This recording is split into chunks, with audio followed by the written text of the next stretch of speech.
2021-yilda ishlab chiqarilgan Gentra 3-paysi avtomat korobka.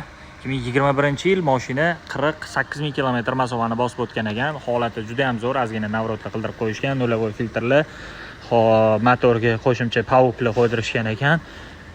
LED lampochkalarni zo'ridan lupalilardan qo'ydirib qo'yishgan ekan. 4 ta zo'r balon taqilgan. Mashinaning holati juda ham tetik. Mana shu kapot tumshug'ida ozgina miyatina chiqarilgan ekan. Mana buni ustiga lak sepilgan bo'lishi mumkin. Lekin shagrenlari hamma yog'i cho'tki turibdi. Bemalol ko'rib tekshirib olsanglar bo'ladi. Kapotlari menimcha yechilmagan. Mana shu bitta dona detal, shopir eshigida skraskasi bor ekan. Salon holatlari hammasi ideal holatda, lyuklarigacha ishlab turibdi. Chiroyli chexol polik, rullari, Malibu rul, abogreflari bilan abogreflarigacha ishlar ekan. Mana sidena abogreflari bor. Sosteniyasi zo'r, qo'shalar qildirib qo'yishgan. Bagajlari, orqalari вообще tinnuv holatda turibdi. Atseklari, parktroniklar bor, olib maza qilib haydashingiz uchun 1750 bosinglar.